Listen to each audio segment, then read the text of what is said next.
नमस्कार साथियों। नागरिकता को लेकर के सुप्रीम कोर्ट के 6 बड़े आदेश। जी हाँ साथियों, अगर आपके मन में एसआईआर, एनआरसी, एनपीआर इन सभी चीज़ों को लेकर के कहीं ना कहीं कोई भी डाउट बना हुआ है और आपको ये समझ में नहीं आ रहा है कि आखिर सरकार करना क्या चाह रही है, कितने तरह के दस्तावेज हम बनवा करके रखें, तो आज की इस वीडियो को पूरा देखिएगा क्योंकि माननीय सुप्रीम कोर्ट की तरफ से 6 ऐसे बड़े निर्देश दिए गए हैं जो आप सभी भारतीय नागरिकों को राहत देते हैं। तो आइए इस वीडियो को स्टार्ट करते हैं और एक एक करके सभी चीज़ों को विस्तार से समझते हैं। तो देखिए, सबसे पहले हम यहाँ पर ये जानेंगे कि आखिर पूरा मामला क्या है। तो देखिए, रिसेंटली आप लोगों ने पिछले साल देखा ही होगा कि सबसे पहले एसआईआर की जो शुरुआत है वो बिहार में हुई थी। देन उसके बाद ये चीज़ बंगाल में हुई और फिर यूपी समेत तमाम राज्यों में हुई, है ना। सुनने में ये आ रहा था कि बंगाल में गवर्नमेंट एनआरसी करवाने जा रही है, लेकिन काफ़ी सारे लोग इस चीज़ को लेकर के भ्रमित हो गए कि एसआईआर और एनआरसी आखिर सेम तो नहीं है। लेकिन मैं ज़्यादा लंबा इस चीज़ को नहीं खींचूंगा, मैं पहले एक लाइन में आपको क्लियर कर दूं कि एसआईआर और एनआरसी ज़मीन आसमान का अंतर है। मैं पहले ही इस चीज़ को क्लियर कर चुका हूँ। तो बात आज यहाँ पर ये हो रही है कि आखिर सरकारों ने क्या करा, राज्य सरकार ने करा क्या, चाहे बिहार की सरकार हो, बंगाल की सरकार हो या असम या किसी और राज्य की सरकार हो।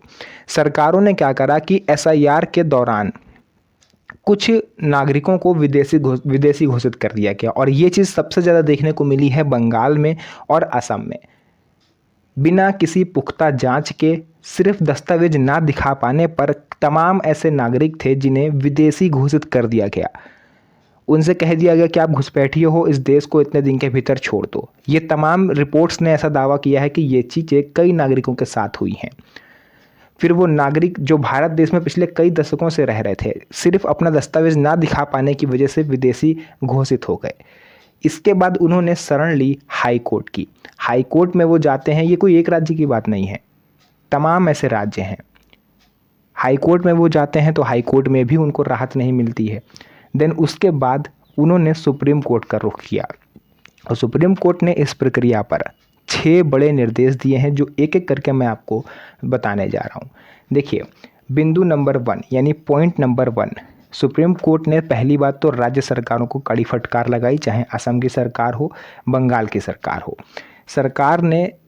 सरकार को फटकार इस वजह से लगी है और सबसे पहला पॉइंट सुप्रीम कोर्ट का ये है कि सरकार को अवैध प्रवासियों की पहचान करने का अधिकार है, लेकिन कुछ शर्तों के साथ।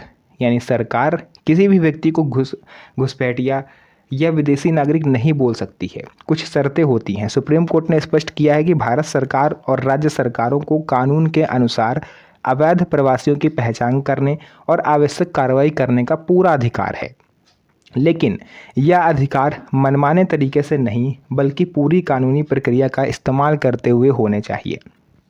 यानी ऐसा नहीं है किसी क्षेत्र से पर्सनल अगर आपको रंजिश हो तो आप वहाँ पर किसी को भी विदेशी नागरिक बोल दो या किसी को घुसपैठिया बोल दो। अगर आप ऐसा बोल रहे हो तो आपको उसका लिखित में रीज़न बताना पड़ेगा और ऐसे सिर्फ शक के आधार पर या तुक्के से, अंदाजे से किसी को आप ना विदेशी घोषित नहीं कर सकते। उसका पूरा कानूनी पालन आपको करना होगा।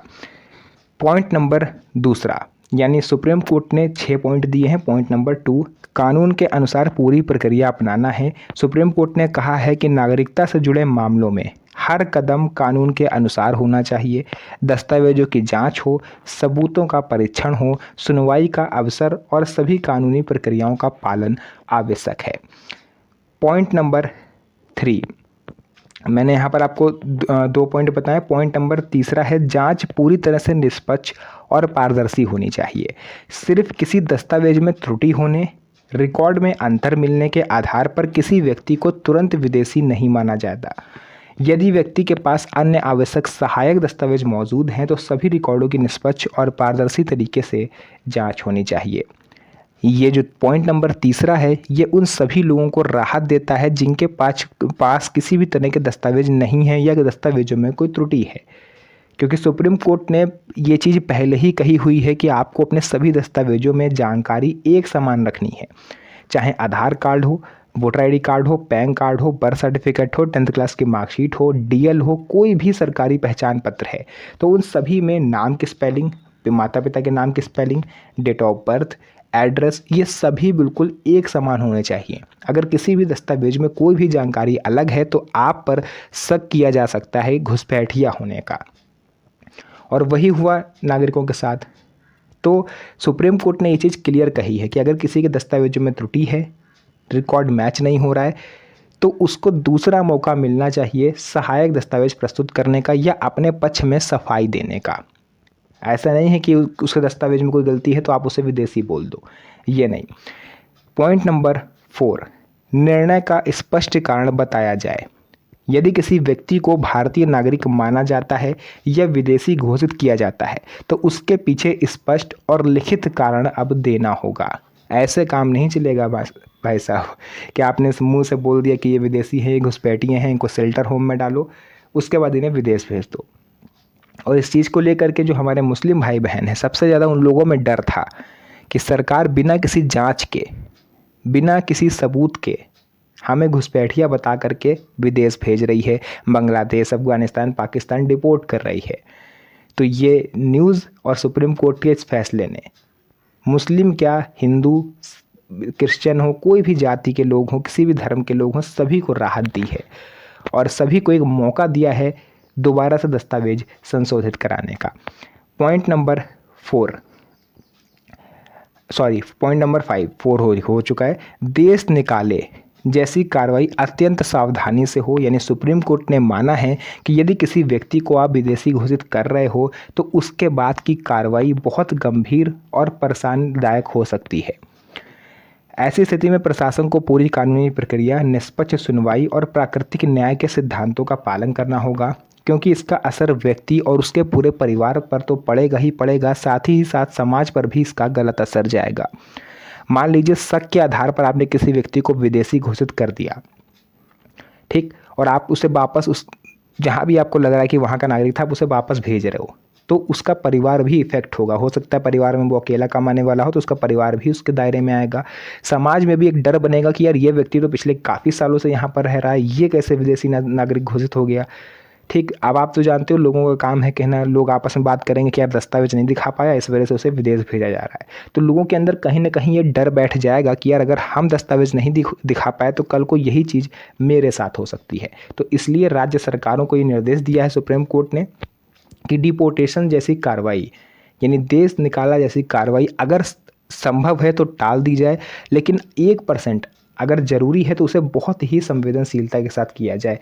ऐसा कोई मुद्दा नहीं होना चाहिए कि वो व्यक्ति जो है निर्दोषी ही बाहर भेजा जाए, मतलब उसको सुनवाई का पूरा अधिकार हो। और ये पॉइंट नंबर 6, हाई कोर्ट का फैसला रद्द करा गया। और जो नागरिक हाई कोर्ट का जिन्होंने पहले रुख किया था, लेकिन इसका मतलब ये नहीं कि उनकी नागरिकता बहाल हो गई। मैंने स्टार्टिंग में आपको बताया था कि कुछ राज्य के लोग पहले हाई कोर्ट गए, वहाँ से उन्हें राहत नहीं मिली, फिर वो सुप्रीम कोर्ट गए। तो सुप्रीम कोर्ट ने क्या करा कि हाई कोर्ट का फैसला रद्द कर दिया। यानी इसका मतलब ये बिल्कुल नहीं है कि जिन लोगों ने हाई कोर्ट का रुख किया था वो भारतीय नागरिक हो गए। इसका मतलब ये है कि सुप्रीम कोर्ट को हाई कोर्ट का जो फैसला देने का तरीका है वो समझ में नहीं आया, है ना। सुप्रीम कोर्ट ने संबंधित मामले में हाई कोर्ट के आदेश को निरस्त करते हुए मामले की दोबारा जांच के निर्देश दिए हैं। इसका मतलब ये बिल्कुल नहीं है कि संबंधित लोगों की नागरिकता बहाल हो गई। अब सक्षम प्राधिकरण के द्वारा दोबारा से निष्पक्ष जांच होगी, कमेटी बनाई जाएगी और उसी के आधार पर अंतिम फैसला लिया जाएगा। तो भारतीय नागरिकता साबित करने के लिए कौन कौन से दस्तावेज उपयोगी हो सकते हैं और कौन कौन से सहायक दस्तावेज उपयोगी हो सकते हैं, इन सभी को आप नोट कर लो, हो सकता है इन फ्यूचर आपके काम आए।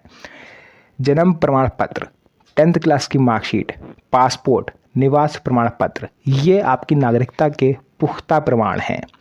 बात करें सहायक दस्तावेजों की तो वो Aadhaar card, PAN card, driving licence, ration card, ये जो और तरह के पहचान पत्र हैं, ये आपके संबंधित सहायक दस्तावेज बन सकते हैं। इसके अलावा सबसे ज़रूरी बात, अगर आपके पास दस्तावेज आपके सही है, आपके परिवार का रिकॉर्ड उपलब्ध है और आपके पास आवश्यक सरकारी प्रमाण मौजूद हैं, तो आपको डरने या घबराने की, किसी भी तरह के से परेशान होने की आवश्यकता नहीं है, क्योंकि जिनके पास दस्तावेज सही है सरकार उन्हें कुछ नहीं करने वाली। और अगर आपके पास किसी तरह का कोई दस्तावेज नहीं है, चोरी हो गए हैं, खो गए हैं, जल गए हैं या कुछ भी हुआ है, तो अगर आप पात्र हैं तो संबंधित विभागों से संपर्क करके जितनी जल्दी हो सके सभी दस्तावेज बनवा के रख लीजिए, क्योंकि एनआरसी कभी भी पूरे देश में लागू हो सकता है। हमारे गृह मंत्री अमित शाह जी ने पहले ही कहा हुआ है कि हम कभी भी एनआरसी करा सकते हैं। तो उस टाइम अगर आप दौड़ोगे ना तो भीड़ काफ़ी ज़्यादा मिलेगी और हो सकता है कि जल्दीबाजी में दस्तावेज ना बन पाएँ, ये गलत बन जाएँ। तो जो भी जानकारी थी मैंने आपको विस्तार से बताया। मेरा काम था आपको अवेयर करना, जागरूक करना, ताकि आपको आने वाली परेशानी से बचाया जा सके। वीडियो पसंद आई हो, वीडियो को लाइक करके चैनल को सब्सक्राइब जरूर कर लीजिएगा, क्योंकि इस तरह की वीडियोस मैं आपके लिए बनाता रहता हूं। तो फिर से मुलाकात होगी आप सभी से एक और नई मज़ेदार वीडियो में। तब तक के लिए धन्यवाद। जय हिंद।